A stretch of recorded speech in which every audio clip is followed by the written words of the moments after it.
आप देख रहे हैं श्री हरि कृपा आश्रम चैनल। संस्थापक स्वामी श्री हरि चैतन्य पुरी जी महाराज।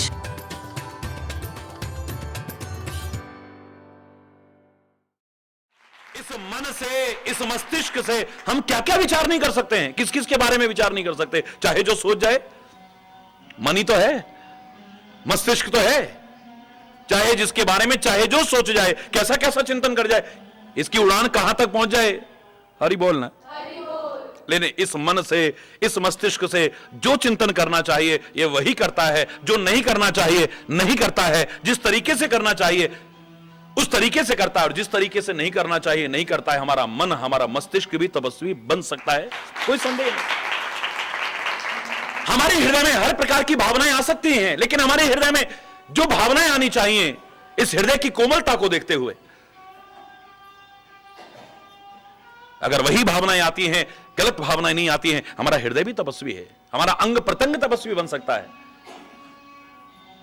और सैकड़ों वर्ष, भगवान करे लंबी उम्र मिल जाए तो हजारों वर्ष, लाखों वर्ष जंगल में, हिमालय में, उन गुफाओं में जाकर के भी कठोर तपस्या की, लेकिन जिन पर जो नियंत्रण करना चाहिए था, जैसा बनाना चाहिए था, वो न बनाया, तो धिक्कार है। ऐसी तपस्या किसी काम की नहीं है। आंखों को ठीक से देखना नहीं आया है, कानों को ठीक से सुनना नहीं आया है, जबान को ठीक से बोलना नहीं आया है, नासिका को ठीक से सूंघना नहीं आया है, हाथों को ठीक से कर्म करना नहीं आया है, पैरों को सही जगह चल करके जाना नहीं आया है, मन मस्तिष्क से अच्छा विचार करना नहीं आया, हृदय में अच्छी भावनाएं नहीं आई, तो ऐसी तपस्या का हरि बोलना। वरना गृहस्थ में रह करके भी तपस्वी हो सकते हैं, इसमें कोई संदेह नहीं है। अपने गृहस्थ को भी एक तपोवन बना सकते हैं, इसमें कोई संदेह नहीं है। और जीवन में हम जो कुछ कर रहे हैं वो तपश्चर्या परिपूर्ण बना सकते हैं, इसमें कोई संदेह नहीं। तो जगा हुआ कब समझा जाएगा? जब इसे सब विषयों से और विलासताओं से वैराग्य हो जाएगा। ये देखेगा, लेकिन जिस तरीके से देखना चाहिए उस तरीके से देखेगा। जो देखना चाहिए वही देखेगा, और जो नहीं देखना चाहिए वहां हरि बोलना। जोर से बोलो ना। लोग तो कहते हैं हमारी आंखें खत्म ना हो, हर कोई बिल्व मंगल बनकर के अपनी आंखें नहीं फोड़ेगा। मीरा का भाव तो एक अलग भाव आता है, वो कहती मुझे आंखें फोड़नी नहीं है। मैं अगर ये शरीर ना भी रहे तो कहती है कागा सब तन खाइयो, चुन चुन खाइयो मांस, मेरे दो नैना मत खाइयो, मोए हरि दर्शन की आस। मेरी आंखों को मत खाना। ये आंखें परमात्मा के, संत के, सदगुरु के दर्शन के लिए मिली हैं, इनकी सार्थकता हो जाए बस। वो आंखों को फोड़ने की बात नहीं कहेगा, आंखों को बंद करके रखने की बात नहीं करेगा, लेकिन आंखों की सही नजरिया बनाने की कोशिश करेगा, इस दृष्टि को सही दृष्टिकोण देने की कोशिश करेगा, इस नजर को ठीक नजरिया देने की कोशिश करेगा। देखने का ढंग बदल जाएगा, देखने का ढंग बदल जाएगा।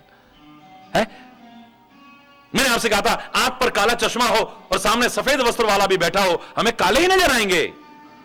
ये जैसे ही आंखों पर चश्मा लगाएंगे, ये सृष्टि नहीं बदलती है, हमारी दृष्टि बदलती है। भगवान श्री राम, मर्यादा पुरुषोत्तम भगवान श्री राम को भी जिसकी दोष दृष्टि बनी हो, जिसे हर जगह बुराइयां नजर आती हो, उसके सामने खड़ा कर दो। एक आम आदमी को नहीं, संत महापुरुष की नहीं, परमात्मा के और अवतारों को नहीं, मर्यादा पुरुषोत्तम को खड़ा कर दो, श्री राम को खड़ा कर दो। वो वहां देख करके गए, ये भगवान है, मर्यादा पुरुषोत्तम है ये। अरे बाली को छुप के मार दिया, ये मर्यादा पुरुषोत्तम है ये। गर्भवती सीता को जंगलों में भटकने को छोड़ दिया, जिस हालत में दुश्मन को भी जंगलों में नहीं जाने देते, ये मर्यादा पुरुषोत्तम है ये। शंभूक का वध कर दिया, ये मर्यादा पुरुषोत्तम है ये। हरि बोलना। ओ मर्यादा पुरुषोत्तम के जीवन में से कितनी कमियां न निकाल दे, कोई बहुत बड़ी बात नहीं।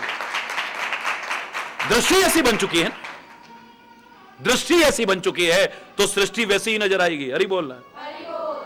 अभी अगर मैं यूं कर लूं, हरि बोल, प्रैक्टिकल बात है, सामने मुझे दो दो नजर आ रहे हैं, ये ठाकुर भी दो दो नजर आ रहे हैं, ये बच्चे भी दो दो नजर आ रहे हैं, जितने लोग बैठे हो दो दो नजर आ रहे हैं। देखो है? यहां दो नहीं है, ये दोष कहां आ गया है? मेरी आंखों पर आ गया है। इस आंखों के इस दोष को दूर करके देखो, फिर दो नजर नहीं आएगा, एक ही नजर आएगा। जहां देखोगे उसके अलावा कोई नजर ही नहीं आएगा। ये दृष्टि ऐसी हो गई है, एक में भी मेरे को दो की अनुभूति हो रही, एक में दो की अनुभूति हो रही। अब ये दो नहीं है, सब एक ही है। ये प्रैक्टिकल उदाहरण है। अगर ये दृष्टि का दोष दूर हो जाए, मैं दावे से कह रहा हूं, फिर एक के अलावा और कोई नजर ही नहीं आएगा। जहां मेरी नजर आएगी, जिस पर मेरी नजर जाएगी, बस उस एक के अलावा दूसरा कोई नजर ही नहीं आएगा। स्वार्थ प्रेरित नहीं कि जो मुझे अपने स्वार्थ के लिए अच्छे लगते हैं, मेरी आंखों को जो अच्छे लगते हैं, मेरे कान को जिनकी बातें अच्छी लगती हैं, बस उन्हीं में दर्शन हो, बिल्कुल नहीं। कई लोग कुमार्ग पर चल जाते हैं और तरीका यही होता है, हमें तो उनमें भी भगवान ही नजर आ रहे थे, हमें तो उनमें भी गुरु महाराज नजर आ रहे थे। अच्छा, शुकर में नजर आ रहे थे, शूद्र में नजर आ रहे थे, हरि बोलना, कुत्ता आ रहा था उसमें नजर आ रहे थे। जिसकी ऐसी दृष्टि हो जाती है, वो तो जहां देखता है उसके अलावा कोई नजर ही नहीं आता है, दूसरा है ही नहीं कोई। निज प्रभु में देखे ही जगत, अब कहीं सन करें विरोध। उसके जीवन में विरोध शब्द ही हट जाता है, उसकी जीवन की डिक्शनरी में विरोध शब्द नहीं रहता है। किससे विरोध करूंगा मैं? किससे विरोध करूंगा? बोलो, अगर मुझे सर्वत्र एक के दर्शन हो रहे हैं तो मैं किससे विरोध करूं? है? इसका तात्पर्य मैं उससे प्यार नहीं करता हूं। फिर मैं उससे प्यार नहीं करता हूं अगर मैं किसी को, मेरी कोई क्रिया, मेरा कोई व्यवहार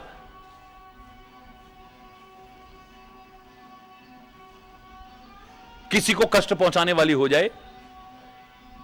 एक उदाहरण मैंने सुनाया था, याद करिए, कि एक व्यक्ति की किसी से दुश्मनी है, दुश्मनी नहीं करनी चाहिए, लेकिन उसकी दुश्मनी है किसी से, और उसका वो दुश्मन झोपड़ी में रहता है।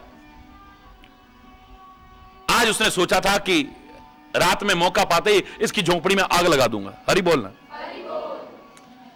मिट्टी का तेल लिया, माचिस ली, एक डंडे पर कपड़ा और रुई वगैरह लपेटी और लेकर के चल दिया।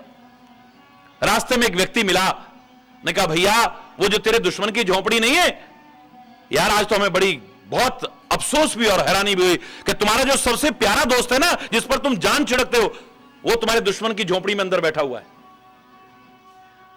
एक व्यक्ति था जिस पर ये जान छिड़कता था, अति प्यार करता था, इसे प्राणों से प्रिय लगता था, आज वो दुश्मन की झोपड़ी में बैठा है। अब यह पता लगने के बाद कि दुश्मन की झोपड़ी में मेरा परम प्रेमी मित्र बैठा हुआ है, फिर भी ये झोपड़ी में आग लगाए तो क्या ये उससे प्यार करता है? अरे झोपड़ी चाहे दुश्मन की हो, लेकिन अंदर जो मेरा प्रेमी बैठा है, कष्ट तो उसको भी पहुंचेगा अगर आग लगती है तो। है? अगर मैं आग लगाता हूं और उसको कष्ट पहुंचता है, इसका तात्पर्य मैं उससे प्यार नहीं करता हूं। तो ये झोपड़ियां भी, अगर तुम किसी को दुश्मन भी मानते हो, ये उस दुश्मन की झोपड़ी हो सकती है, लेकिन अंदर तो वही बैठा है जिसकी तुम पूजा करते हो, अर्चना करते हो, वंदना करते हो, भक्ति करते हो, जिससे प्यार करते हो, और फिर भी इसे ये मालूम होने के बाद भी कि अंदर वही बैठा हुआ है, फिर इसको कष्ट पहुंचाते हो। तो मैं कहता हूं प्यार का दिखावा हो सकता है, सच्चा प्यार नहीं हो सकता है। निज प्रभु में देखे, अब किसन करें, अब किससे विरोध करें हम? है? किससे द्वेष करें, किसका बुरा करेंगे?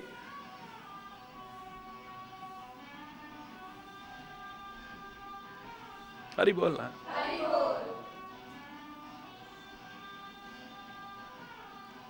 उन्होंने कहा, बंदगी अगर करना चाहे तो पहले बंदा तो बन जा तू। हरि बोलना। और तू जब सच्चा बंदा बन जाएगा, सच्चा मानव बन जाएगा, सच्चा इंसान बनेगा, ये सारी विकृतियां तो अपने आप दूर हो जाएंगी, बंदगी तेरी अपने आप प्रारंभ हो जाएगी। अगर उस खुदा को पाना चाहता है, पहले खुद ही तो मिटा दे अपनी। अगर तू अपनी खुदी को नहीं मिटाता है, अहंकार को नहीं मिटाता है, वो खुदा को कभी प्राप्त नहीं कर सकता है, भगवान को प्राप्त नहीं कर सकता है। अपना अभिमान मिटा, तब भगवान मिलेंगे। हरि बोलना। पहले बंदा बन, फिर उसकी बंदगी शुरू होगी। वरना गाने बजाने वाले तो बतेरे मिल जाएंगे, बहुत मिल जाएंगे, लेकिन उनको भक्त कहोगे, उन्हें संत कहोगे, उन्हें प्रेमी कहोगे ना। प्रभु जी आपके गुण गाने वाले और होते हैं प्रभु जी आपके गुण गाने वाले। तुम्हारे नाम पे मिट जाने वाले और होते हैं तुम्हारे नाम पे मिट जाने वाले और होते हैं प्रभु जी आपके गुण गाने वाले और होते हैं। पिला दे प्रेम का प्याला बना दे अपना मत वाला। पिला दे प्रेम का प्याला बना दे अपना मत वाला।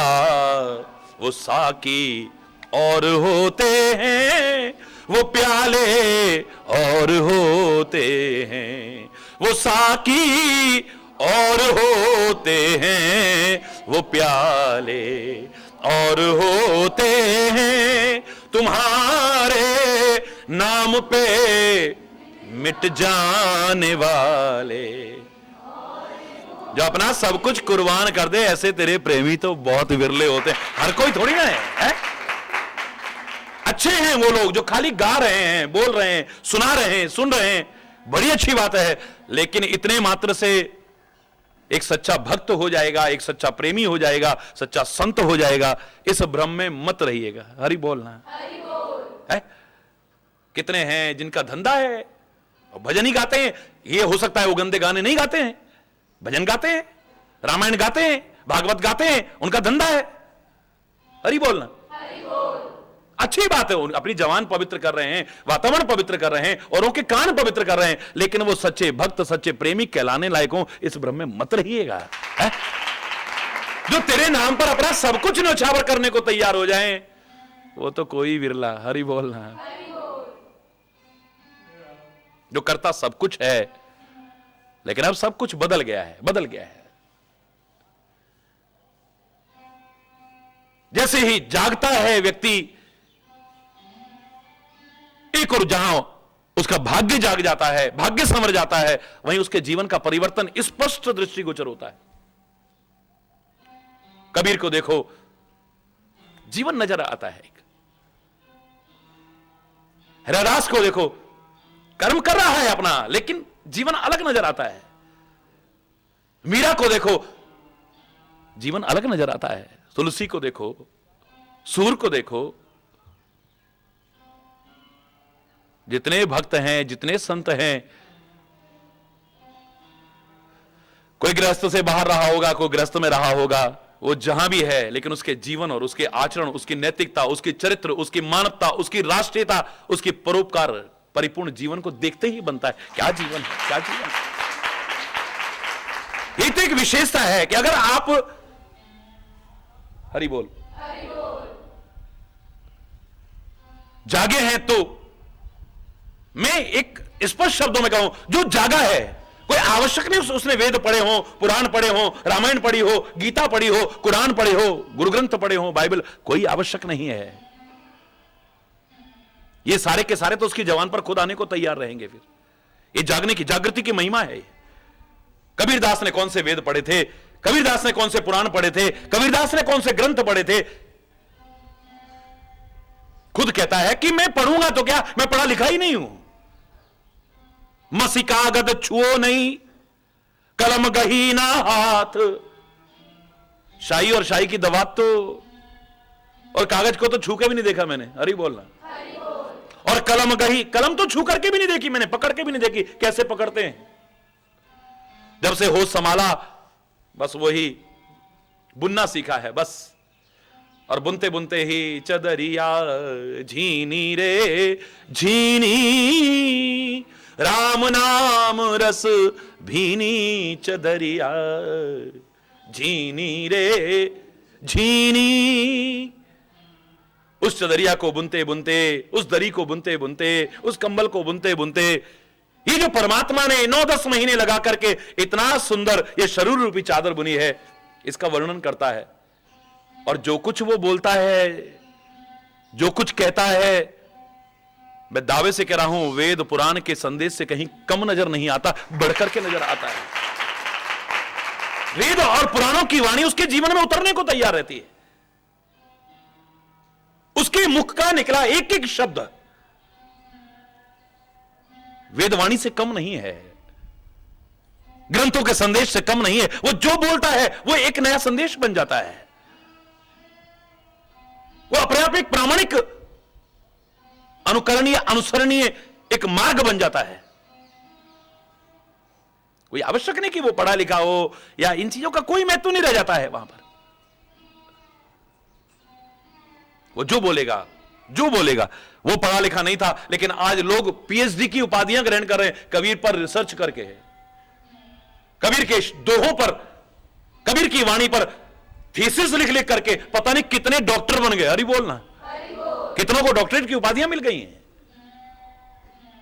क्योंकि जो जाग जाता है, जहां उसका भाग्य जागता है, वहीं पर वेद और पुराणों की, ग्रंथों की वो दिव्य वाणी उसके जीवन का अंग भी बनती है और उसके जवान पर अपने आप उतरने को तैयार रहती है।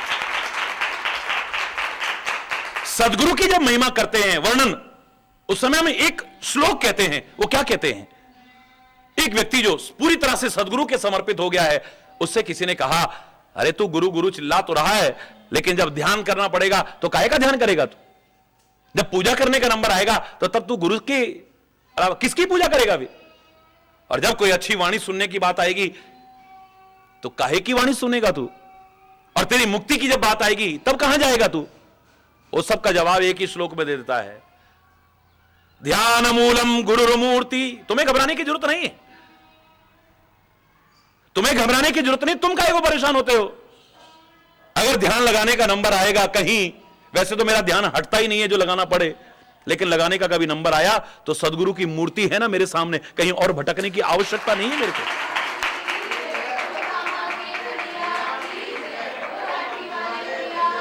ध्यान मूलम गुरु मूर्ति, पूजा मूलम गुरु पदम। अगर पूजा करने का नंबर आया, क्योंकि मेरा तो हर श्वास भक्ति में है, हर कर्म भक्ति में बनाने का संदेश है, लेकिन अगर तू अलग से पूजा जिसे कहता है वो पूजा करने का नंबर आया भी तो गुरु के चरण कमल है ना।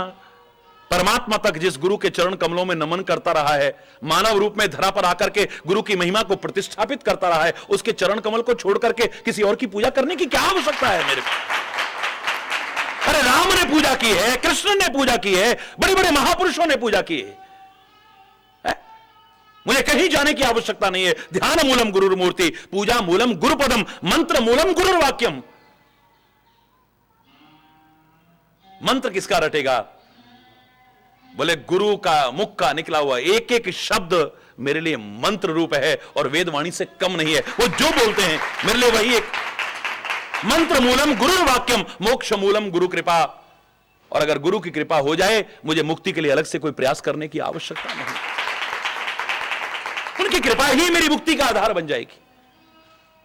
और शायद इसीलिए हनुमान जी महाराज ने भी, मैंने आपसे कहा था, जब तुलसीदास से प्रकट होकर के पूछा, कहो क्या मांगते हो, तो तुलसी ने कहा था, मुझे कृपा दे दो बस, और कुछ नहीं चाहिए। किसके जैसी कृपा? प्रभु राम जी जैसी, वो तो वही कर सकते हैं। मां जानकी जैसी, वो तो वही कर सकती हैं। मैं तो उनका सेवक हूं। तुलसीदास कहता है, मुझे राम जी की कृपा से, जानकी की कृपा से, उससे पहले कृपा की जरूरत है। भगवान श्री राम की कृपा से, जगत जननी मां जानकी की कृपा से पहले किसी कृपा की आवश्यकता है? क्या कह रहे हो तुलसी? बोले हां सत्य कह रहा हूं, मुझे इनसे पहले कृपा की आवश्यकता है, वो कृपा कर दो। कौन सी कृपा की आवश्यकता है? हनुमान चालीसे में वर्णन करते हैं, जय जय जय हनुमान गुसाई, जय जय जय हनुमान कृपा करहु गुरुदेव की नाई, कृपा करहु गुरुदेव की। हे हनुमान जी महाराज, मेरी तो आपसे हाथ जोड़ करके एक ही प्रार्थना है, अगर मेरे पर कृपा करना चाहते हो तो श्री राम मां जानकी की कृपा से पहले एक कृपा की आवश्यकता है, और वो है सदगुरु की कृपा। प्रभु की कृपा से पहले। तुलसी कहता है खूब अनुभव करके देख लिया है, विचार करके देख लिया है, इतिहास को देख लिया है, उस सब को देखने के बाद इतना समझ पाया हूं कि अगर सदगुरु की कृपा हो गई तो प्रभु की कृपा तो अपने आप हो जाएगी। उसमें कोई संदेह की गुंजाइश नहीं है, क्योंकि सच्चा संत, सच्चा सदगुरु भी मिलता तभी है जब उसकी कृपा होती है। तो उसकी कृपा तो अपने आप हो गई। सदगुरु का मिलना यानी परमात्मा और संत की कृपा का मिलना, और संत और गुरु की कृपा का मिलना यानी परमात्मा की कृपा का मिलना। इसमें किंचित मात्र भी संदेह की गुंजाइश नहीं है।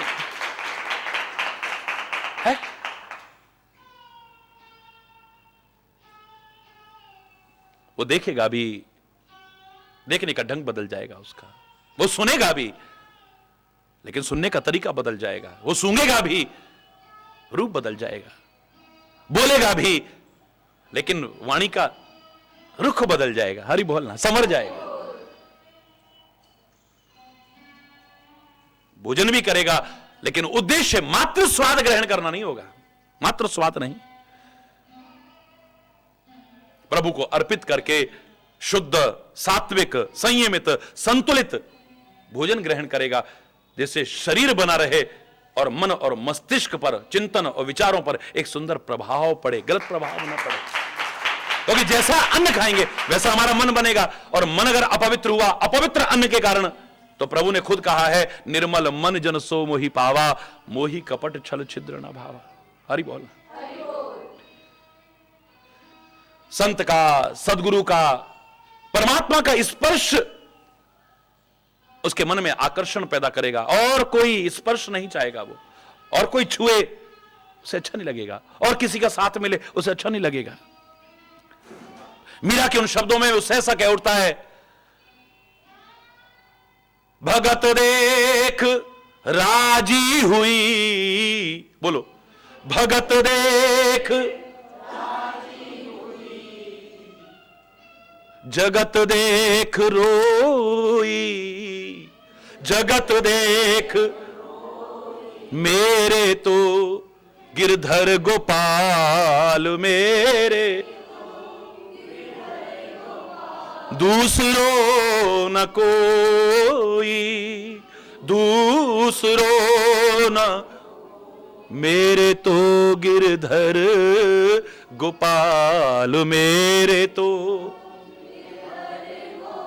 जाके सिरमोर मुकुट, जाके सिरमोर मेरो पति सोई, मेरो पति सोई, मेरे तो गिरधर गोपाल मेरे तो, दूसरो ना कोई, दूसरो। असुहन जल सींच सींच, असुहन प्रेम बेल बोई, प्रेम अब तो बेल फैल गई, अब तो बेल आनंद फल होई, आनंद फल होई, मेरे तो गिरधर गोपाल मेरे तो,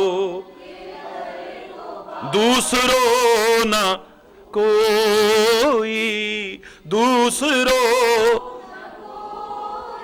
साधु देख राजी हुई, साधु भगत देख राजी हुई, भगत देख, पर जगत देख रोई, जगत देख मेरे तो गिरधर गोपाल में। उसे मिलेगा हर कोई, लेकिन बस जब कब भक्त मिलता है, कोई साधु मिलता है, कोई अच्छे चिंतन वाला मिलता है, तो मन प्रसन्न होता है। और जब कोई जगत का व्यक्ति मिलता है, जगत की चर्चा करता है, मिथ्या चर्चा करता है, तो हृदय रोता है, ये क्यों मिला होगा, ये न मिलता तो कहीं अच्छा। उसे अच्छा नहीं लगता है, और उसे अच्छा लगता है तो वही लगता है। उसकी आंखें देखना चाहती हैं तो उसका रूप देखना चाहती हैं, उसके कान सुनना चाहते हैं, उसके गुण सुनना चाहते हैं, उसकी वाणी बोलना चाहती है तो उसकी गुणानुवाद करना चाहती है, उसका यश गाना चाहती है, उसका मुख अगर कुछ ग्रहण करना चाहता है तो उसका प्रसाद ग्रहण करना चाहता है, उसका शरीर अगर स्पर्श चाहता है तो संत गुरु या वात्सल्य करुणा कृपा रखने वालों का वो कृपा भरा हाथ चाहता है और कुछ नहीं चाहता है। उसका मन मस्तिष्क अगर विचार करना चाहता है, चिंतन करना चाहता है तो ऐसा चिंतन हो जिससे मेरा भी भला हो, और अगर उसका प्रचार हो तो औरों का भी भला हो जाए। हरि बोल। हर चीज में सत्य शब्द जुड़ा है। सत्य, मैं एक ही बात कही थी कि सदगुरु और सत्य स्वरूप परमात्मा की शरण में तुम आए हो या नहीं, सच्चे अर्थों में इसकी क्या पहचान हो सकती है? बस एक शब्द में बता रहा हूं, तुम्हारे जीवन के हर क्रियाकलाप में सत्य शब्द जुड़ जाएगा। अब तुम कर्म मात्र नहीं करोगे, मात्र कर्म नहीं करोगे, सत्कर्म करोगे। हरि बोल। सत्य शब्द जुड़ जाएगा। अब खाली कर्म नहीं करोगे, क्या करोगे? सत्कर्म करोगे। खाली चिंतन नहीं करोगे, सत्य चिंतन करोगे। अब खाली भावनाएं मन में नहीं लाओगे, सद्भाव अपने मन में लाओगे।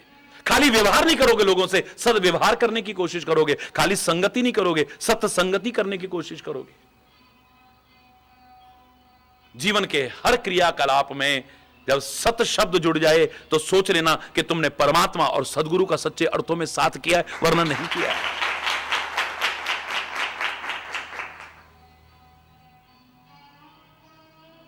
जब सब विषय विलास विरागा, जब सब विषय विलास, सब विषयों से विलासता है, सब विषयों से और विलासताओं से वैराग्य हो गया है। प्रारंभ किया था कर्म से, कर्म को प्रधान मानते हुए, को न काहू सुख दुख कर दाता, निज कृत कर्म भोग सब भ्राता। इस गीता का पहला और प्रधान संदेश था, अपने कर्म पर ध्यान दो। लेकिन जो कर्म आप विचार पूर्वक न करो, ज्ञान पूर्वक न करो, विवेक को दूर करके करोगे, वो जीवन में तुम्हें सफलता प्रदान नहीं करेगा। तुम्हें आत्मग्लानि देगा, पश्चाताप देगा, असफलता का मुंह दिखाएगा, शर्मिंदगी का सामना करा सकता है। बिना विचारे जो करे सो पाछे पछताए, काम बिगाड़े आपनो जग में होत हसाए। इसलिए कर्म के साथ में विचार आवश्यक है, विवेक आवश्यक है, यानी ज्ञान आवश्यक है। ज्ञान रहित किया हुआ कर्म आपके जीवन का उत्थान नहीं कर पाएगा, आपके जीवन का सौंदर्य विकसित नहीं कर पाएगा और जीवन में सफलता हासिल नहीं करा पाएगा। तो जैसे श्रीमद् भगवद गीता कर्म, भक्ति और ज्ञान की सुंदर त्रिवेणी बहाता है, सुंदर समन्वय बना करके हमारे जीवन को उत्थान की ओर ले जाने की कोशिश करता है, हमारे जीवन को आदर्श और महान बनाने की कोशिश करता है, लक्ष्मण गीता का यह संदेश भी ये त्रिवेणी बहा रहा है। कर्म से प्रारंभ हुई थी, अब वैराग्य और ज्ञान की चर्चा चली है। इतने समय तक ज्ञान के प्रकाश में आ जाओ, बच जाओगे भ्रम से, बच जाओगे डर से, बच जाओगे विषाद से, बच जाओगे सुख दुख की जो विभिन्न प्रकार की अनुभूतियां तुम्हें व्यथित करती रहती हैं, उनसे बच जाओगे। ये विचार आ जाए, ज्ञान के प्रकाश में जीने लग जाओ, कभी जीवन में ठोकर नहीं खाओगे। ये दिव्य संदेश दे रहे हैं। और आप जगे हो, ज्ञान का उजाला आपके जीवन में आया है, इसकी पहचान यही है। आप कहीं भी रहो, ये कोई आवश्यक नहीं कि आप झोंपड़ियों में पैदा हो और झोंपड़ियों में रहो।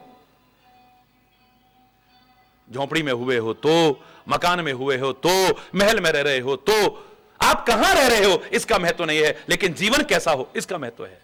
राजा जनक राजा होते हुए भी, राज्य सुखों में रहते हुए भी विषय और विलासताओं की ओर आकर्षित नहीं हुए हैं। कोई अपनी प्रशंसा करे तो अच्छा नहीं लगता है, लेकिन आत्म प्रशंसा के लिए नहीं, श्री राम के सौंदर्य की प्रशंसा के लिए अपनी प्रशंसा करने को मजबूर हो गए। सहज विराग रूप मन मोरा, हे विश्वामित्र महामुनि, मेरा मन सहज वैराग्य रूप है। मेरी विषय कभी, मेरी इंद्रियां कभी विषयों की ओर आकर्षित नहीं हुए, मेरी आंखें कभी रूप की ओर आकर्षित नहीं हुई। कैसा कैसा रूप मेरे सामने आता है। मेरे शब्द कभी कान की ओर, मेरे कान कभी शब्द की ओर आकर्षित नहीं हुए हैं। मेरी नासिका किसी सुंदर गंध की ओर आकर्षित नहीं हुई है। मैं खाया होगा सब कुछ, लेकिन मेरी जवान कभी स्वाद की ओर आकर्षित नहीं हुई है। मैंने गृहस्थ जीवन भी जिया है, लेकिन यह शरीर लालायित रहा हो कि स्पर्श सुख मिल जाए, स्पर्श नहीं आया है कभी। हरि बोलना। मेरा मन सहज वैराग्य रूप है। वैराग्य भी दो प्रकार का होता है, एक सहज वैराग्य, स्वाभाविक वैराग्य है, एक परिस्थिति जन्य वैराग्य है। जब हमारे साथ कुछ गलत हो जाता है, हमारे मन में वैराग्य आ जाता है। हमारे साथ कोई गलत व्यवहार करता है, हमारे मन में वैराग्य हो जाता है। हमारा सब कुछ नष्ट हो जाता है, तब हमें वैराग्य हो जाता है। ऐसा वैराग्य टिकेगा या नहीं टिकेगा, कोई गारंटी नहीं है। घर में किसी ने कुछ कह दिया, बोले चलो बाबा जी बन जाओ, हरि बोलना, जोर से बोलो ना। और संस्कार नहीं थे, लेकिन किसी परिस्थिति ने बनाया। अब वो परिस्थिति जिसने बनाया है, वो वैराग्य हमेशा टिकेगा, कोई गारंटी नहीं है, कोई गारंटी नहीं है। रामायण के कलयुग वर्णन में जहां कहा नारी मुई गृह संपत्ति नासी मूड मुड़ाए भय सन्यासी, हरि बोलना। औरत मर गई, सारी संपत्ति नष्ट हो गई, व्यापार फेल हो गया, बोले चलो बाबा जी बन जाओ, हरि बोलना। किसी ने अपमान कर दिया, किसी ने वो कर दिया, बोले चलो बाबा जी बन जाओ। घर में किसी ने बेइज्जती कर दी, चलो भाई हेटो हरिद्वार, हरि बोलना, जोर से बोलो ना। चलो कामा, चलो वहां। वैराग्य, ये जो वैराग्य है, एक होता है स्वाभाविक वैराग्य, किसी वजह से वैराग्य नहीं है, किसी वजह से वैराग्य नहीं है। तुम्हें जो कारण नजर आएंगे, वो कारण भी वैराग्य के नहीं माने जाएंगे। तुम कहते हो महात्मा बुद्ध को वैराग्य क्यों हुआ? क्योंकि एक बुढ़े को देखा, एक बीमार को देखा और एक मरे हुए को देखा, उनके मन में आया क्या ऐसा मेरे साथ भी होगा, है वो हो गया वैराग्य। अगर ये उनके वैराग्य का कारण इतिहास में हम पढ़ते और पढ़ाते हैं, हम लोग रात दिन कितने वृद्ध देखते हैं, कितने बीमार देखते हैं और कितनों को मरुओं को देखते हैं। हम में से कितने महात्मा बुद्ध बने, जरा विचार करके देखो। तुलसीदास को वैराग्य हुआ, उनकी पत्नी ने कहा जितना प्यार तुम मुझसे करते हो, काश इतना राम से किया होता, तुम्हारे जीवन का उद्धार हो जाता। वो घर बार छोड़ के चले गए और तुलसी से गोस्वामी तुलसीदास जी महाराज बन गए। तुम्हारे घर में क्या क्या कह देते हैं, तुम में से कितने तुलसीदास बने हो, जरा विचार करो, है? बोलो, तुम्हारे घर में पता नहीं क्या क्या होता है, कितने तुलसीदास बने हैं, हरि बोलना। राजा भर्तरी को वैराग्य हुआ क्योंकि अपनी पत्नी की दुष्चरित्रता देखी। उन्होंने कहा धिक्कार है मुझे, धिक्कार है उस काम को जिस काम वासना के वशीभूत मैं इसका शिकार हुआ था। मैं इससे प्यार करता हूं, ये किसी और से प्यार करती है और वो किसी और से प्यार करता है। धिक्कार है मुझे, धिक्कार है काम को, धिक्कार है इसको, धिक्कार है संसार। छोड़ करके चल दिए, महाराजा भर्तरी बन गए। महाराजा भर्तरी, लोगों के घरों में पत्नियों की दुष्चरित्रता भी सामने आ जाएगी, ज्यादा से ज्यादा तलाक दे देंगे, दूसरी शादी कर लेंगे और क्या करेंगे। बोलो कितने महाराजा भर्तरी बने, बोलो महाराजा भर्तरी कितने बने, ये बताइए आप। ये जो तुम वैराग्य के कारण कहते हो, ये भी अधूरे कारण है। उस परमात्मा ने और संस्कारों ने जो कराना होता है वो सामने जीवन में नजर आ जाता है, वरना नहीं। एक स्वाभाविक वैराग्य है, एक परिस्थितिजन्य वैराग्य है।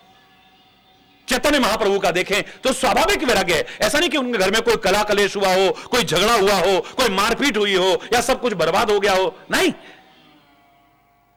पहली पत्नी अब नहीं रही है, वो भी बड़ी सुशील थी, पतिव्रता थी। और चैतन्य महाप्रभु की दूसरी पत्नी विष्णुप्रिया, परम पतिव्रत, धर्म का पालन करने वाली, पति से अपार प्यार करने वाली। और बहुत कम लोग जानते हैं चैतन्य महाप्रभु की दूसरी पत्नी विष्णुप्रिया, उसके शरीर का अगर अंत हुआ था तो इस कामा की दिव्य भूमि में हुआ था। चैतन्य महाप्रभु को ढूंढते ढूंढते इसी कामा की भूमि में आई। अरे वो आप अगर गोपीनाथ जी के मंदिर में दर्शन करेंगे तो उन मूर्तियों में से अधिकांश लोगों को नहीं मालूम कि ये मूर्ति किसकी है। एक विष्णुप्रिया की मूर्ति है। हरि बोल, जोर से बोलो ना, और जोर से बोलो ना। तो इतना प्यार करती, इतना प्यार कि चैतन्य महाप्रभु जब वैराग्य के रूप में आए हैं सामने और निकलने लगे, उन्होंने कहा मैं किसके आधार पर रहूंगी, तो अपनी खड़ाऊ दे दी है उसे। विष्णुप्रिया को अपनी खड़ाऊ दे दी है और कहते सारी जिंदगी उस खड़ाऊ के भरोसे उसने निकाल दी है। कमाल है, इतना प्यार। अब काहे को वैराग्य ले लिया भाई, है? अब क्या कहोगे, क्या कारण हो सकता है? महात्मा बुद्ध का इतना सुंदर राज्य, यशोधरा जैसी इतनी सुंदर पत्नी, राहुल जैसा इतना प्यारा पुत्र, फिर वैराग्य ले लिया। क्यों? हरि बोलना। महावीर स्वामी की अगर लौकिक रूप में देखें तो राज्य भी है, वैभव भी है, सुख संपत्ति भी है, सारे साधन भी हैं और पत्नी भी है और सुंदर कन्या थी महावीर स्वामी की। वैराग्य ले लिया है। क्या कारण कहोगे, क्या कारण कहोगे? यह स्वाभाविक वैराग्य है। महाराजा जनक कहते हैं मेरे पास सब कुछ है, किसी वजह से नहीं, मेरा मन स्वाभाविक वैराग्य रूप है, सहज विराग रूप मन मोरा। लेकिन आज जो आंखें कभी रूप की ओर आकर्षित नहीं हुई, इनको देख करके आंखें हटने का नाम ले रही, एक टक देख रही हैं। मुझे बताओ ये कौन है? क्योंकि सांसार के रूप की तरफ मेरी आंखें कभी आकर्षित नहीं हो सकती। जरूर ये पारलौकिक रूप है, ये कोई दिव्य रूप है। बताओ कौन है?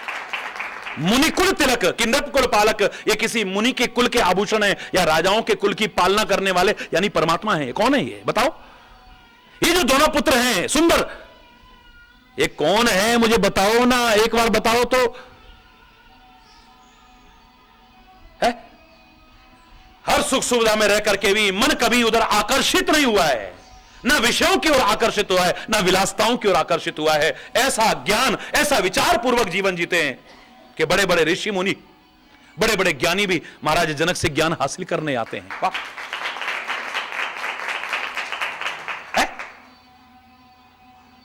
भरत जी महाराज अयोध्या में रह रहे हैं, हर सुख सुविधा के बीच रह रहे हैं, चक्रवर्ती सम्राट का पद मिल चुका है, अयोध्या का विशाल साम्राज्य मिल चुका है, लेकिन पर्णकुटी बना करके जमीन के अंदर, मेरे राम अगर जमीन पर सोते हैं तो मुझे जमीन पर भी नहीं, जमीन के नीचे गड्ढा खोद करके रहते हैं। राम से भी ज्यादा तपस्वी जीवन जीने की कोशिश करते हैं। उन्हें ना कभी रूप आकर्षित करता है, ना शब्द आकर्षित करता है, ना गंध आकर्षित करती है, ना स्वाद उनको अपनी ओर आकर्षित करते हैं, ना स्पर्श आकर्षित करता है, कुछ भी आकर्षित नहीं करता है। और कोई भोग विलास का साधन उन्हें अपनी ओर खींचने का साहस नहीं रख पाता है। क्यों? क्योंकि जगे हुए हैं। क्योंकि ये, जोर से बोलो, जगे हुए हैं। जहां व्यक्ति जागता है उसकी पहचान यही है, जागते ही ये सब अपने आप आ जाएगा, और ये आ जाए तो आदमी जग जाएगा, वो सोया नहीं रह सकता है। फिर इस संसार रूपी रात्रि में सोया हुआ नहीं रह सकता है। हरि बोलना, ये स्वाभाविक पहचान है। ये जानिए तवहीं जीव जग जागा, जब सब विषय विलास विरागा, जब सब विषय विलास।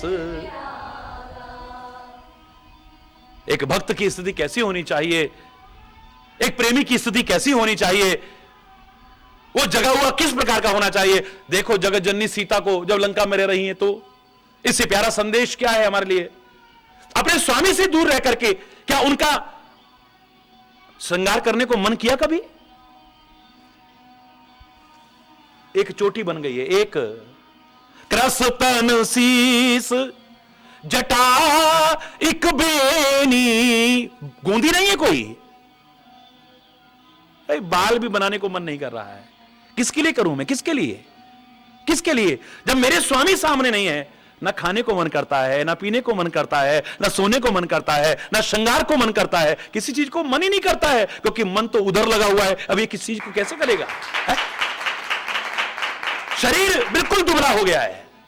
कृष्ण शीश जटा एक बेनी, जटा बन गई है, एक बेनी बन गई है। अगर आप अपने स्वामी से, अपने प्रेमी से दूर रह करके भी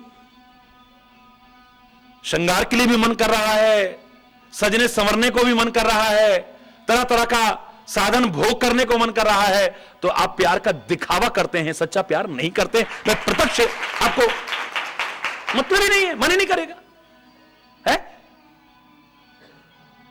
हम किसके लिए करते हैं श्रृंगार? किसके लिए? एक बार जब बच्चियों को श्रृंगार करने को मैंने मना किया, और आप देखते हैं युवा पीढ़ी सबसे ज्यादा प्रवचनों में होती है। भारत के किसी कोने में चले जाओ, लाखों की भीड़ में भी 50-60% कम से कम बच्चे और बच्चियां स्कूल कॉलेजों के होंगे। एक बहुत बड़ी उपलब्धि है ये, उसकी कृपा से। हरि बोलना, जोर से बोलो ना। एक बार जब प्रवचन के बीच में मैंने कहा कि विवाह के बाद में आप क्या करते हैं, मेरा इसमें कोई वर्णन करने का विशेष मकसद नहीं रह जाता है, लेकिन बच्चियों को विवाह से पूर्व ये जो आजकल के श्रृंगार के साधन चल गए हैं, इनसे बचना चाहिए। और महिलाओं को भी श्रृंगार में एक शालीनता दिखे, मर्यादा दिखे, और जिसके लिए कर रहे हो उसके सामने रहते हुए करें, इस बात पर ध्यान रखना चाहिए। तो एक बेटी ने पत्र लिख करके मुझसे पूछा, बोले महाराज जी एक बार आपने बहुत पहले रास पंचाध्यायी का जब वर्णन किया था तो उसमें गोपियों के श्रृंगार की जब चर्चा आई थी, आपने कहा था गोपियां सब श्रृंगार कर रही थी। हरि बोलना। उस जमाने में भी श्रृंगार का वर्णन था, आज आप श्रृंगार के लिए क्यों मना करते हो? हमारे शास्त्रों में वर्णन है, हमारे इतिहास में वर्णन है?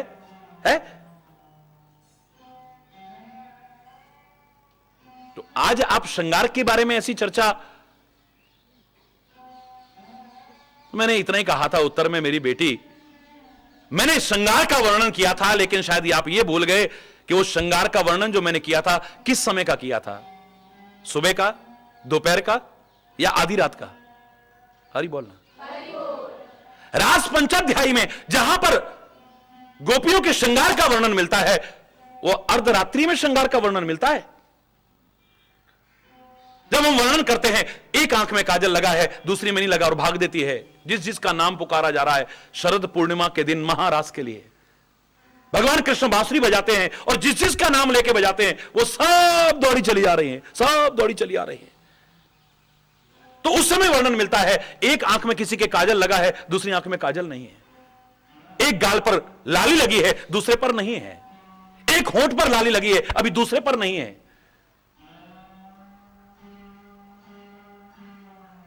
अभी एक चोटी बनाई थी, दूसरी चोटी है ही नहीं है। हरि बोलना, जोर से बोलो ना। जल्दी जल्दी में बिल्दी यहां पर लगाने की बजाय गाल पर लगा गई है, लाली यहां लगाने की बजाय माथे पर लगा गई है। होश नहीं है, होश नहीं है। आज जितने सौंदर्य प्रसाधनों का आप इस्तेमाल करते हैं, ये सारे सौंदर्य प्रसाधनों का वर्णन हमारे यहां उस समय मिलता है। लेकिन जब मैं ये कह रहा हूं कि अर्धरात्रि में कर रही थी, जब भगवान कृष्ण ने बांसुरी बजाई, अभी श्रृंगार चल रहा था, अभी पूरा हुआ नहीं था। इसका तात्पर्य वो श्रृंगार दुनिया को दिखाने के लिए नहीं था, वो श्रृंगार दुनिया को रिझाने के लिए नहीं था। वो श्रृंगार किसके लिए करती थी? आधी रात में नहीं, बिल्कुल नहीं, भगवान कृष्ण के लिए भी नहीं। मैं ये अधूरी बात नहीं कहूंगा। अर्धरात्रि में अगर श्रृंगार करती हैं तो अपने पति को रिझाने के लिए करती हैं, अपने पति को प्रसन्न करने के लिए, और पति के लिए ही करती हैं, किसी और के लिए नहीं करती हैं।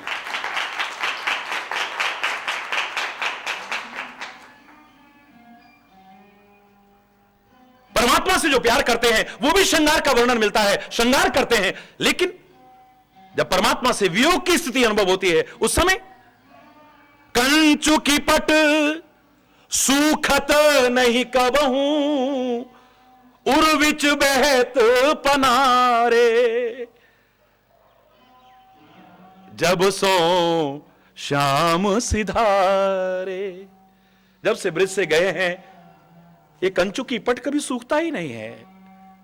ये हृदय के बीच में ऐसे लगता है नाला सा बह रहा है, क्योंकि गंगा यमुना की धारा निरंतर बहती रहती है।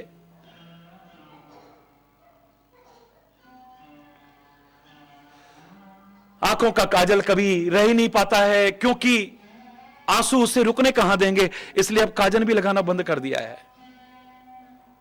फिर कई बार लगता है जो सलाई हम लगाती हैं, मेरी आंखों में तो घनश्याम के अलावा कोई बसा नहीं है, ये सलाई कहीं लग करके मेरे घनश्याम को कष्ट ना पहुंचा दे, इसलिए वो सलाई भी लगाने को मन नहीं करता है।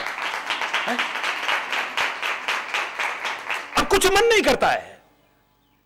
कृष्ण शीस जटा एक बेनी, सीता की वहां रहकर की हालत, शरीर दुबला पतला हो गया है बिल्कुल, एक जटा सी बन गई, एक बेनी सी, क्योंकि जिससे हम प्यार करते हैं, जब उससे हमें वियोग की स्थिति का अनुभव हो रहा है, अब कुछ अच्छा ही नहीं लगता है। दुनियादारी में अगर अपने पति को रिझाने के लिए, उस समय शास्त्रों में वर्णन है, रिझाओ अपने पति को, खुश रखो पति को, घर में शांति बनाए रखो। ये नहीं कि सारा दिन तो श्रृंगार किया और जब पति आया उस समय उबड़ खाबड़ बन के, बिल्कुल नहीं। हरि चैतन्य ऐसा संदेश नहीं देगा आपको। सारा दिन हा हा ही करते रहे और जब पति घर में आए तो सारा घर का रोना उनके सामने आते ही शुरू कर दिया, बिल्कुल नहीं करो ऐसा। हरि चैतन्य ऐसा संदेश कर रही, आप जब पति आते हैं तब तो आप अपने आप को ठीक से ना रखो, और जब बाजार में जाना हो उस समय मेकअप करके जाओ। इसका यानी तुम किसको दिखाना चाहते हो, किसको रिझाना चाहते हो? अगर ऐसा करते हो तो कहीं ना कहीं कमी है, इसको दूर करो। है? घर में जब पति आ रहा उस समय नहीं, जब बाजार में घूमने जा रहे हैं, जब किट्टी पार्टी में जा रहे हैं, जब क्लब में जा रहे हैं, जब पति भी साथ में नहीं है, उस समय श्रृंगार करके जा रहे हैं। और वो भी श्रृंगार कैसा कैसा हो रहा है सब जानते हैं। हरि बोलना। और श्रृंगार की वो जो सौंदर्य प्रसाधन आने लग गए, कितने गंदे गंदे आने लग गए, इसके बारे में मैं चर्चा करूं तो मेरे शायद लोग लगाना भी बंद कर देंगे। तरह तरह की बीमारियां पैदा हो रही हैं उनसे। हरि बोलना। आप प्राकृतिक सौंदर्य को निखारने की कोशिश करें, अपने गुणों की, अपनी दिव्यताओं का रूप निखारने की कोशिश करें। बड़े बड़े सुंदर रूपवान भी आपके सामने फीके लगने लगेंगे, मैं दावे से कह रहा हूं। और अगर ये सौंदर्य प्रसाधनों का इस्तेमाल करते भी हो तो मेरा कोई विरोध नहीं है, लेकिन जिसके लिए करना चाहिए, जिसको रिझाने के लिए करना चाहिए, जिसके सामने करना चाहिए, तब करो। अनावश्यक ये छोटी छोटी बच्चियां भी और महिलाएं भी जहां पर नहीं करना है वहां करती हैं, तभी विभिन्न प्रकार की दुर्घटनाएं होती हैं। हरि बोलना। और उसमें भी कितनी अश्लीलता और फुहड़पन आ गया है, कितना ओछापन आ गया है, ये विचार करके देखिए। अब खास तौर से जिसे अपने स्वामी के दूर होने का एहसास हो, अपने प्रभु, अपने सदगुरु, अपने प्रेमी के दूर होने का एहसास हो, और वो बहुत खुश होकर के तरह तरह के श्रृंगार करे, तरह तरह से अपने शरीर को पुष्ट करने की कोशिश करे, तो कहीं ना कहीं कमी तो है। हरि बोलना। इतने ऊंचे तो अभी तक जो पहुंचे हैं बड़ी किस्मत वाले हैं कि आईनाए दिल में है तस्वीर मेरे यार की, जब जरा गर्दन झुकाई दीदार तेरा हो गया। ये है ऐसा, लेकिन बहुत कम। इस उच्च स्थिति पर जाकर के फिर ये दुनिया के दिखावे अच्छे भी नहीं लगेंगे। अब तरह तरह से बाल बनवाने हैं, तरह तरह से है थ्रेडिंग करवानी है, और तरह तरह का ये करवाना है, अब फेशियल कराना है, अब ये कराना। इतने इतने बच्चों के अंदर ये भावनाएं। आप बुरा ना माने और माने भी तो हरि चैतन्य को कोई परवाह नहीं है, जो सही है वो कहे बिना नहीं रहेगा। हरि बोलना। जागे हुए व्यक्ति की पहली पहचान यही होती है, वो चाहे कितने भी सुख सुविधाओं के बीच में रहे, कितने भी भोग विलास के साधनों के बीच रहे, लेकिन मैं दावे से कह रहा हूं, कोई भोग विलास, कोई विषय वासना उसे अपनी ओर आकर्षित नहीं कर सकती। जानिए तब ही जीव जग जागा, जब सब विषय विलास विरागा हो विवेक। बोलो। ईश्वर की कृपा से ही आज यहां तक कोई गलत शब्द निकला उसके लिए क्षमा चाहते हुए, लेकिन कल जिस चौपाई की चर्चा चलनी है, ये कैसे स्थिति आ सकती है हमारे जीवन में, ये सारा का सारा वर्णन, अब ये कैसे हासिल हो, इसका तरीका जानना है। हल्का सा इशारा कर रहा हूं, हो ये विवेक, मोह भ्रम भागा, तब रघुनाथ चरण अनुरागा। कर्म भक्ति और ज्ञान में, कर्म और ज्ञान हो चुका है, अब भक्ति कर्म प्रारंभ हो रहा है। हरि बोलना। लक्ष्मण गीता का, जब विवेक प्राप्त हो, ये मोह और भ्रम ये सारे दूर हो जाएं, अज्ञानता दूर हो जाए, जीव जाग जाए, उस जगे हुए की ये परिणाम आपके सामने फल श्रुति नजर आएगी। पहली कि अब उसका दुनिया से राग नहीं होगा, परमात्मा और सदगुरु के चरणों में अनुराग उत्पन्न हो जाएगा, अनुराग उत्पन्न हो जाएगा, और परमात्मा उसके बिना मिलेंगे भी नहीं, लाख कोशिश कर लो। उमा जोग जप दान तप पूजा व्रत और नेम, राम करई नहीं कृपा तस जस निष्केवल प्रेम।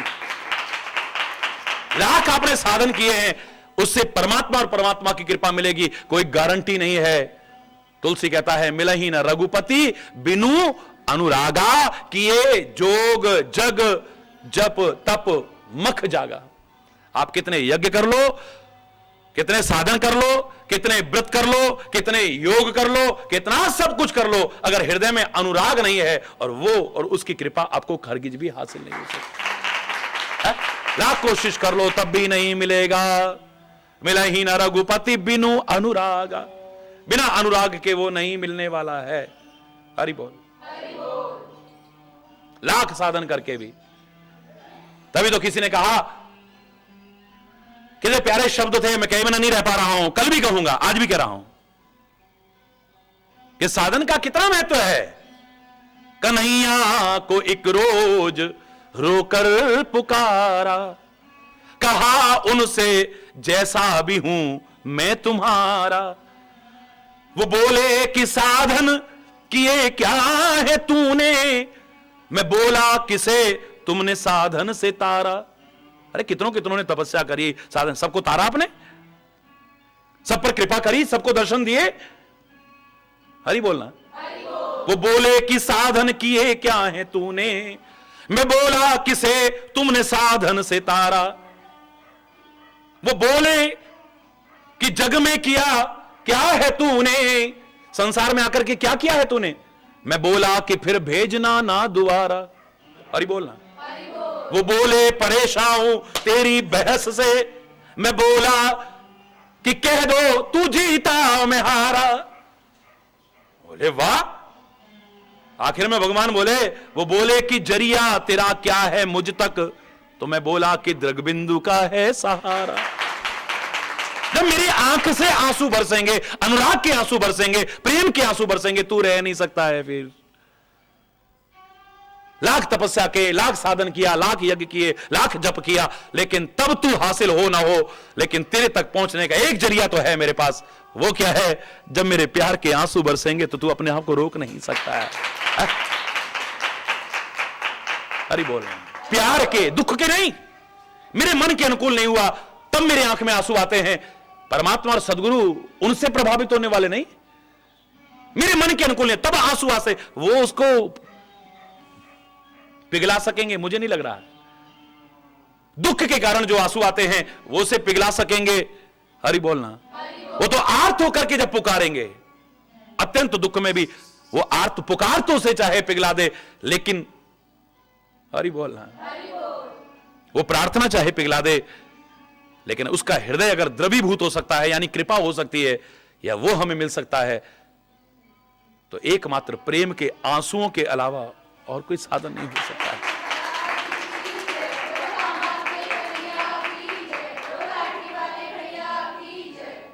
जाग जाएं, सच्चे अर्थों में जाग जाएं, अपने कर्तव्य पथ पर आगे बढ़ें।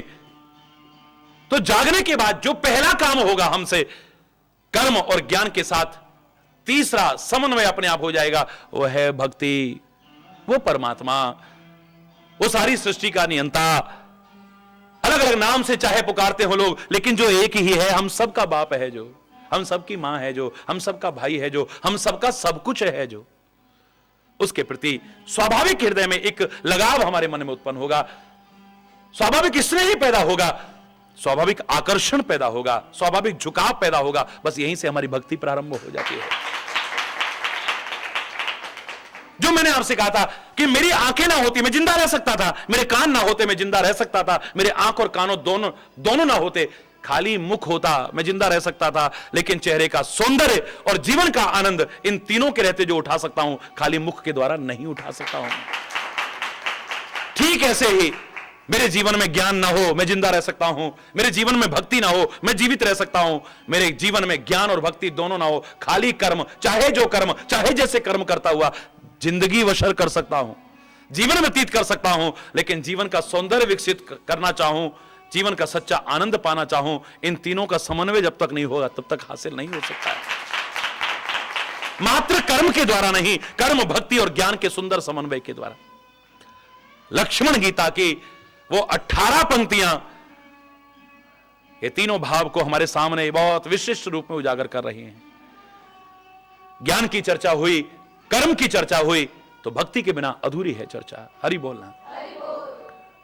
जब जाग जाएंगे तो प्यार परमात्मा के चरणों में अपने आप पैदा होगा। कैसे हो सकेगा ऐसा, इस पर चर्चा करेंगे उसी की कृपा से। शेष कल आज यहीं पर अगर कोई गलत शब्द निकला हो उसके लिए क्षमा चाहता हुआ, पुनः क्षमा चाहता हुआ अपनी वाणी को विराम दूंगा। एक बार जोर से बोलेंगे, धर्म की अधर्म का प्राणियों में विश्व का, गौ माता के, भारत माता के, गंगा माता के, संत समाज के, भारत की देवियों के, भक्त समाज के,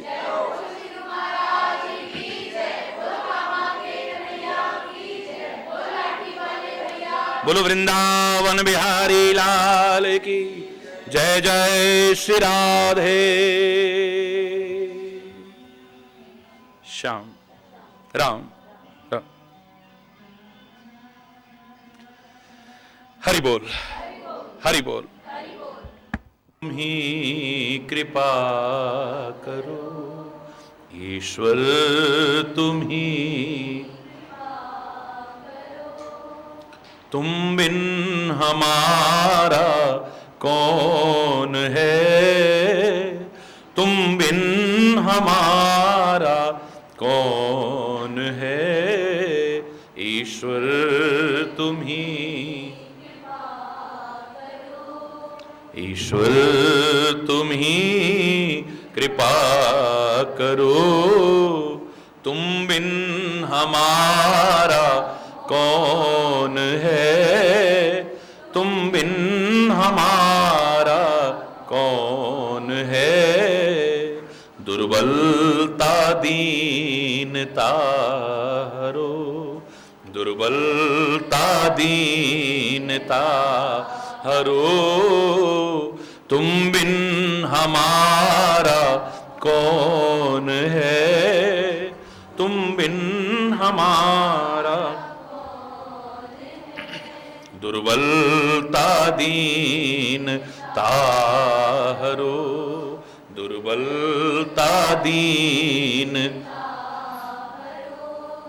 तुम बिन हमारा कौन है, तुम बिन हमारा, ईश्वर तुम ही कृपा करो, ईश्वर तुम ही, माता तू ही पिता, बंधु तू ही सखा, माता तू ही पिता, बंधु तू ही सखा, केवल तुम्हारा आसरा, केवल तुम बिन हमारा कौन है, तुम बिन हमारा कौन है, ईश्वर तुम ही कृपा करो, ईश्वर तुम ही,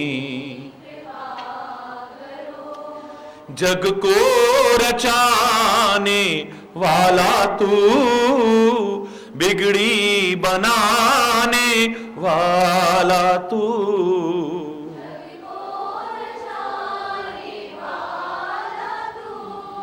बिगड़ी बनाने वाला तू, जग को रचाने दुखड़े मिटाने वाला तू, दुख को मिटाने, तुम बिन हमारा कौन है, तुम बिन हमारा कौन है, ईश्वर तुम ही कृपा करो, ईश्वर तुम ही, तुम बिन हमारा कौन है, तुम बिन हमारा, ईश्वर तुम ही, ईश्वर तुम ही, जाए तो जाए हम किधर, कुछ भी नहीं आता नजर,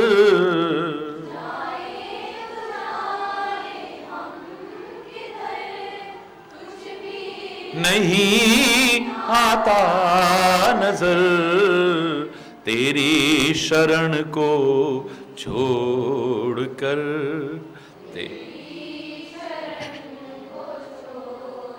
तुम बिन हमारा कौन है, तुम बिन हमारा कौन है, ईश्वर तुम ही कृपा करो, ईश्वर तुम ही, तुम बिन हमारा कौन है, तुम बिन हमारा कौन है, ईश्वर तुम ही कृपा करो, ईश्वर तुम ही कृपा करो, कृपा करो, कृपा करो।